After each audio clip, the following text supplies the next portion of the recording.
बुद्धिमान लोग वो 7 बातें जो किसी से कभी नहीं बताते। ये जानने के लिए वीडियो के अंत तक बने रहिए।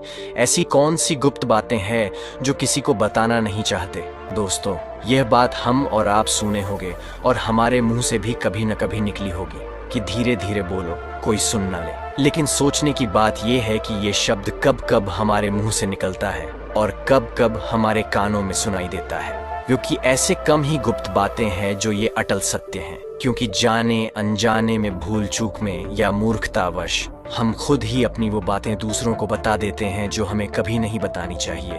वही बातें जो जाने अनजाने में हमने किसी दूसरे के सामने बता दी थी, वही हमारे दुख का कारण बन जाता है और ये हमारे झगड़े और फसाद का कारण बन जाता है। और फिर बाद में हमें पछतावा होता है कि मुझे ये बात किसी को बतानी नहीं चाहिए थी, मेरी ही गलती के वजह से हुआ, मैंने जाने अनजाने में ये बात सभी को बता दी। इसीलिए दोस्तों, आज की जो बौद्ध कहानी मैं आपको सुनाने वाला हूँ, इसे सुनने के बाद आपको 7 ऐसी बातें पता चलेंगी जो बुद्धिमान लोग कभी भी किसी के साथ शेयर नहीं करना चाहते।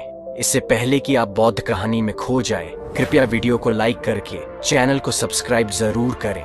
किंतु दोस्तों, इन 7 बातों के अलावा अगर आपको लगता है कि कोई बात ऐसी है जो मुझसे छूट गई या मैं नहीं बता पाया, तो कमेंट में जरूर बताना। तो चलिए कहानी शुरू करते हैं। एक समय की बात है। एक नगर में उमेश नाम का एक युवक रहता था। वो युवक बहुत गरीब और मजबूर था। 2 वक्त की भोजन भी बड़ी मुश्किल से उसको नसीब होती थी। उमेश काम की तलाश में दिन रात खोज करता था, पर उसे कोई काम नहीं मिलता था। फिर एक दिन उसने अपनी पत्नी के सामने अपनी सभी समस्या बता दी।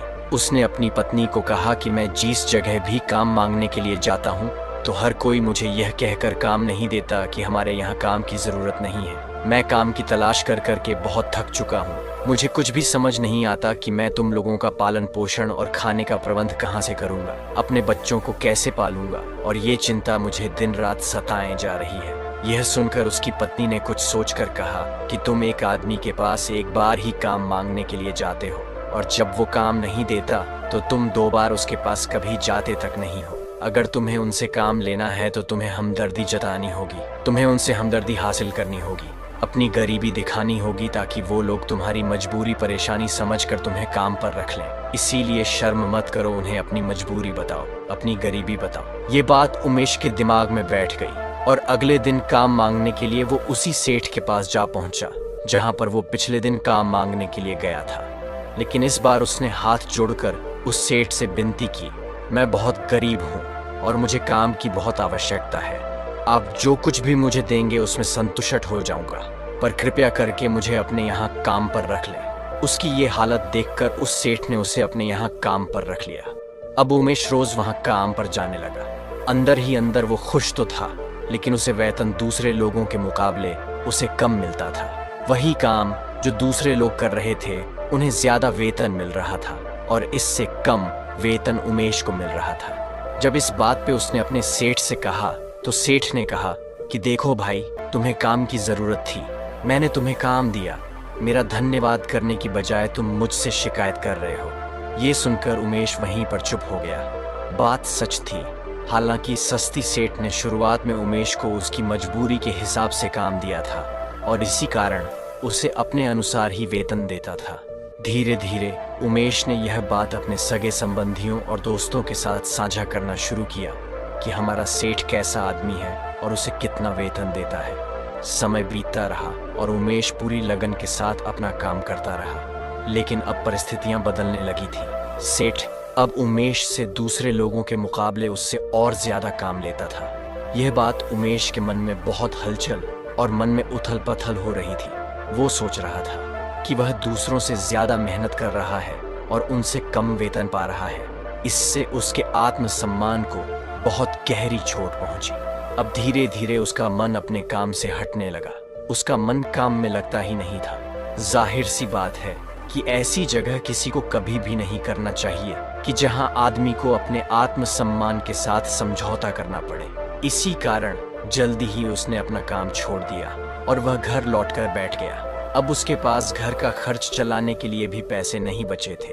इसलिए उसने अपने संबंधियों और दोस्तों से सहायता मांगने शुरू की। लेकिन उसके दोस्त उसके सामने तो उसे दया का पात्र समझते थे, उसके सामने भरोसा देते थे लेकिन पीठ पीछे से उसका मजाक उड़ाते थे। वो कहते थे कि कितना मूर्ख और बेवकूफ़ है, इसे लज्जा भी नहीं आती। सेठ ने इतना काम लिया और बेचारे को पैसे भी नहीं दिए। अगर हम इसको पैसे दे दें तो ये कल हमारा पैसा वापस कर पाएगा या नहीं, इसकी क्या गारंटी है। इसकी ऐसी हालात है कि काम तो इसके पास कुछ है नहीं, पैसा हमें कहाँ से ला के देगा। और इसी वजह से उमेश की हालत दिन बर दिन खराब होती जा रही थी। अब वो दिन रात तनाव में रहने लगा था। वही दोस्त, वही सगे संबंधी जो उसके अपने होने का दिखावा किया करते थे, उन्हें उसके ऊपर तरस आ रहा था।